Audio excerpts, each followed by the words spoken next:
We're joined by Sports Director Darren Stoltzfus from our sister station, WESH. They cover the Tampa Bay Buccaneers regularly. Darren, thanks for hanging out and taking some time with us. Obviously, a big afternoon as we were able to confirm Dave Canales as the next head coach of the Carolina Panthers. Now, you've seen him up close. What are your impressions of Carolina's new hire here?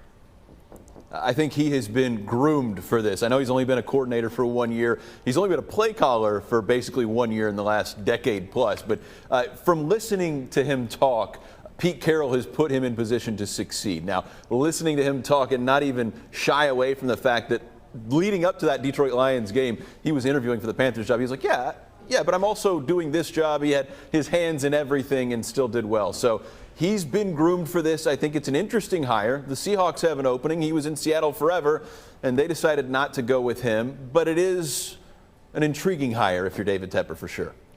Now, Darren, Baker Mayfield had tremendous success this season under Canales, just 1 year together. There seems to be some similarities between the two of him, Bryce Young, and Mayfield, both undersized QBs.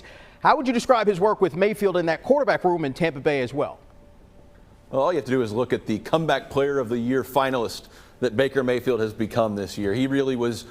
He looked more like that #1 overall pick than he did the guy who just flopped in Carolina. So I think that probably was one of the things that made David Tepper say, hey, maybe this would work here. But again, this was a team that didn't really outperform last year's Buccaneers offense that much. Now, granted, that was Tom Brady and this was Baker Mayfield, an entirely new offense. But last year's offense got Byron Leftwich fired. So I don't know. They were pleased with Dave Canales. He was doing a great job, especially getting Baker to play up. But it is interesting, 9-0 in the last week of the regular season against the Carolina Panthers. And there's your new head coach, Carolina. He's a little bit of a young guy, young face. It seems the NFL is shifting to the fresh faces. Do you think there's going to be a learning curve for someone like this? He did coach under some well-experienced guys. You mentioned Pete Carroll, obviously Todd Bowles. What's the learning curve he's looking for here?